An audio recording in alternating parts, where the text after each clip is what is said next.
ನಾವು ಅಡಿ ಸಂಗಾಪುರ ಬಿಜಾಪುರ ಜಿಲ್ಲೆ ಬೊಬ್ಬಸ್ ತಾಲೂಕು ರೀ ಅಡಿ ಸಂಗಾಪುರ ಗ್ರಾಮದವ್ರಿ. ನಾವು ಈ ಸ್ಪ್ರೇಯರ್ ಯೂಸ್ ಮಾಡಿವ್ರಿ ನಾವು ಈ ಔಷಧ ಪಂಪ.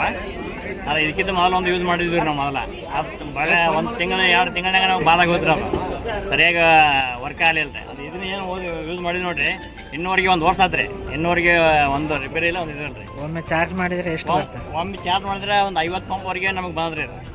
50 ಪಂಪ್ವರೆಗೆ ಖಾಲಿನ ಆಗಿಲ್ಲ ರೀ. ಇನ್ನೂವರೆಗೆ ಖಾಲಿನ ಆಗಿಲ್ಲ ರೀ. ಅದು 50 ಪಂಪ್ ನಾವು ಇದನ್ನ ಇಲ್ಲ ರೀ. ಮತ್ತು ಹೊಳ್ಳಿ ನಾವು ಹಂಗೆ ಚಾರ್ಜ್ ಹಾಕ್ತೀವಿ ರೀ ಕಂಟಿನ್ಯೂ. ಮತ್ತು ಇದನ್ನ ಆಗಲ್ಲ ರೀ. ಒಮ್ಮೆ ಅದು ಚಾರ್ಜ್ ಆಗೈತೆ ಬಂದೇ ಬಿದ್ದಿಲ್ಲ ನಮ್ಮ ಸಣ್ಣ. ಮತ್ತು ಒಂದು ರಿಪೇರಿ ಕೂಡ ಬಂದಿಲ್ಲ ರೀ. ಎಷ್ಟು ನಾವು 1 ವರ್ಷ ಮೇಲೆ ಆಗ್ತದೆ ತೊಗೊಂಡಿಗೆ. ಈಗ 2ನೇ ಬೆಳೆ ಸ್ಪ್ರೇ ಮಾಡ್ತೀವಿ ಅಂದ್ರೂ ನಮಗೆ ಇನ್ನೂವರೆಗೆ ಚೆನ್ನಾಗಿದೆ. ಫಸ್ಟ್ನೇದು ಬರೀ 1 ತಿಂಗಳು 2 ತಿಂಗಳು ಇದನ್ನ ಆಗಿಬಿಡ್ತೀರಿ. ಅದನ್ನು ಮೂಲಿಗೆ ಹೋಗಿಬಿಟ್ಟಿವಿ ರೀ ಅಲ್ಲಿ. ಅದನ್ನು ಈಗ ಇದನ್ನು ಯೂಸ್ ಮಾಡೋದ್ರಿಂದ ರೀ ಏನೋ ಪ್ರಾಬ್ಲಮ್ ಇಲ್ಲ ರೀ. ಆ ಥರ ಒಳ್ಳೆ ಒಂದು ಇದು ಅಂತ ಹೇಳ್ತಾರಮ್ಮ. ಈ ನೀವು ಆಗಲೇ ಅವ್ರು ಹೇಳಿನಲ್ಲ ರೀ, ಒಳ್ಳೆ ಪ್ರಾಡಕ್ಟ್ ರೀ. ಇಲ್ಲ ಚಲೋ ಮಾಡಿದ್ರಿ, ಎಲ್ಲರೂ ಯೂಸ್ ಮಾಡಕ್ಕಂತ ಹೇಳಿ ಇದು ಹೇಳ್ತಾರಮ್ಮ. ಹಾಂ.